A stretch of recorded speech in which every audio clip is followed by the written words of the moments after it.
Imagine waking up one morning in 2026 and realizing you completely missed the greatest transfer of wealth in modern history. Not because it didn't happen, but because you didn't understand the signals that were right in front of you all year. Today, we are going to make sure that never happens to you.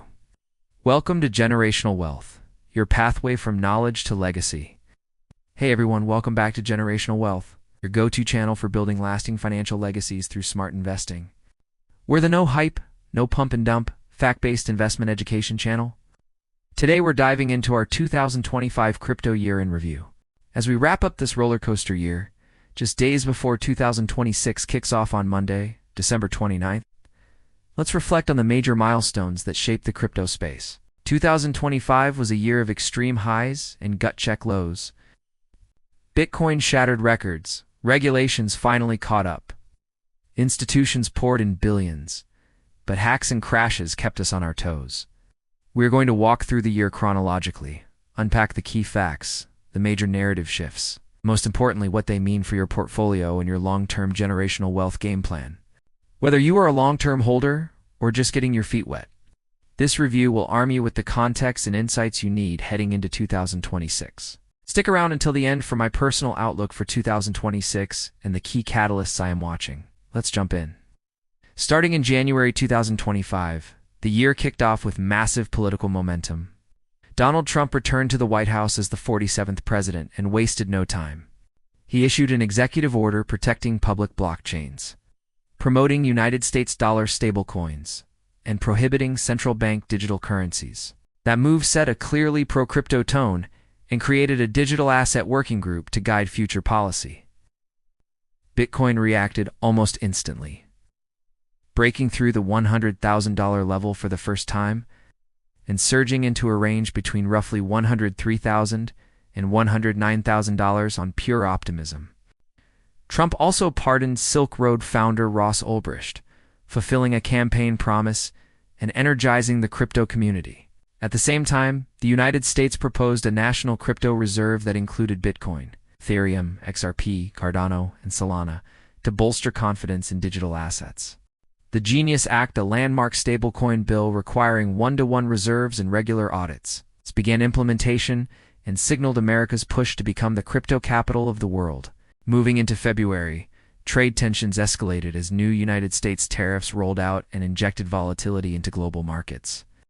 But the biggest shock was the Bybit Hack, the largest in crypto history.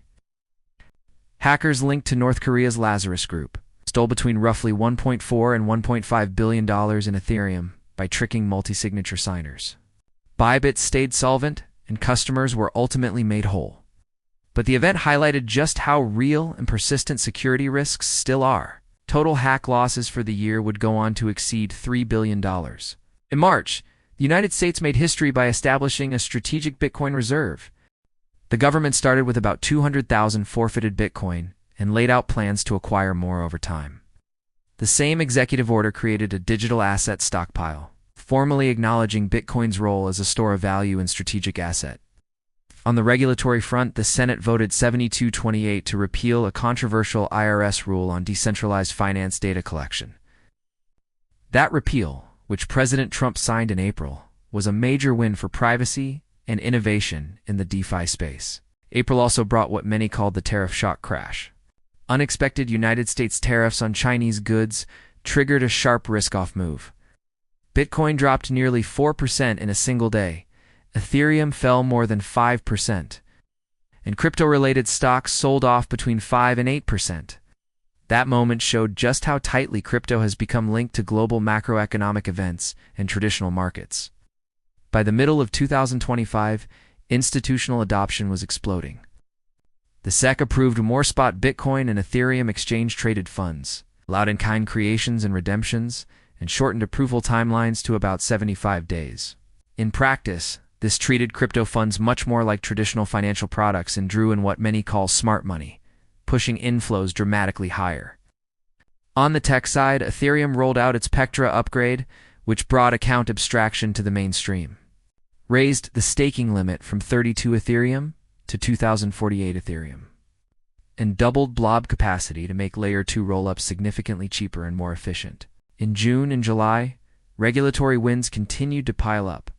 The Senate passed the Genius Act on June 17th, the House followed on July 17th, and President Trump signed it into law, creating the first comprehensive United States stablecoin framework. The House also advanced the Clarity Act, designed to make it clear when tokens should be treated as commodities or securities. That clarification is critical for exchanges, projects, and investors. During this backdrop of regulatory momentum, Bitcoin pushed to around $120,000 in July, helped by record ETF inflows and a weakening United States dollar. But old-school Bitcoin whales started to stir. Galaxy Digital sold about 80,000 Bitcoin, worth roughly $9 billion, to a Satoshi-era holder, adding serious sell pressure and reminding everyone that concentrated holdings can still move markets. August kept the policy drums beating. Trump issued an executive order directing reviews of retirement account rules, specifically looking at how to include alternatives like Bitcoin in 401k plans. Fully implemented, that could open up a massive new wave of demand from traditional retirement savers. In the courtroom, the SEC and Ripple finally ended their years-long battle, upholding the 2023 ruling that retail XRP sales are not securities. That was a huge clarity moment for XRP holders and the broader altcoin space, as XRP pushed to a new all-time high around $3.65. Ripple co-founder Chris Larsen sold roughly $140 million worth of XRP, capturing profits into the strength. In September, the SEC accelerated its work on crypto exchange-traded products, fast-tracking listings for a range of spot funds including Solana, Litecoin, XRP, Dogecoin, and HBAR. At the same time, another early Bitcoin whale rotated roughly $5 billion worth of Bitcoin into about $4 billion of Ethereum, shifting some of the perceived balance of power between the two largest networks, and influencing market narratives around diversification. October was pure peak drama. On October 6th, Bitcoin smashed its all-time high, climbing above roughly $126,000 and briefly pushing the total crypto market cap above $4 trillion. As ETF hype and a broad risk-on environment took over, but that euphoria did not last. Just days later, on October 11th, we saw what many called the Great Shakeout. Triggered again by tariff headlines, Bitcoin plunged about 12.7% from its peak to the mid-$80,000 range in roughly 30 minutes. Ethereum dropped about 14.3%, and around $20 billion of leveraged positions were liquidated across derivatives platforms. Binance later paid around $283 million in compensation related to depegs in tokens like USDE that were affected during the chaos. On the technology front, Ethereum's Fusaka upgrade launched, boosting throughput with a roughly 60 million gas limit per block, introducing Pure DAS for more efficient data sampling and driving Layer 2 fees close to zero. That firmly strengthened Ethereum's position in modular scaling. Toward the end of the month, Spot Solana exchange-traded products were approved and started trading around October 28th, adding another major network to the regulated investment menu. November added yet another chapter to the ETF story with the launch of the first United States Spot XRP ETF on NASDAQ, triggering a short-lived rally in XRP. At the same time, a United States government shutdown injected fresh volatility into markets. But in the background, stablecoins kept growing relentlessly. Monthly stablecoin transaction volume climbed above roughly $3.4 trillion, surpassing Visa and closing in on the scale of automated clearinghouse payments, while stablecoin market cap reached around $300 billion. Even with these milestones, the broader market cap slipped about 4% in the fourth quarter as momentum cooled.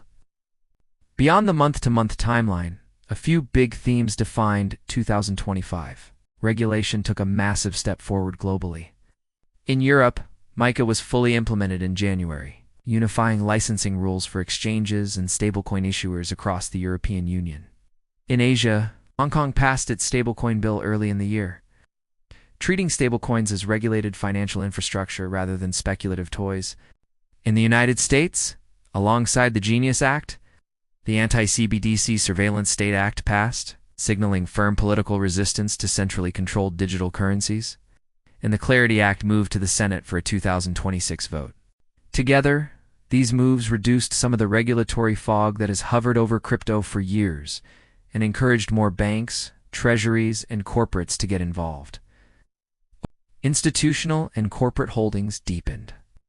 More than 200 entities held around 5.1% of total Bitcoin supply. Digital asset treasury companies like Strategy, formerly known as MicroStrategy, amassed about 671,268 Bitcoin, over 3% of the supply, and saw inflows around $92 billion at the height of the craze, even though some of those stocks later cooled off.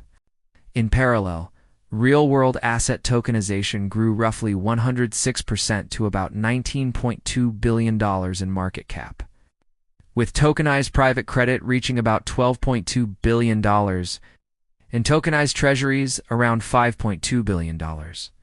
Stablecoins, as mentioned, climbed to roughly $300 billion of market value, reinforcing their role as a key payment and settlement layer. Ethereum's upgrades helped make decentralized finance more user-friendly and powerful. Protocols like Aave saw total value locked climb to roughly $50 billion.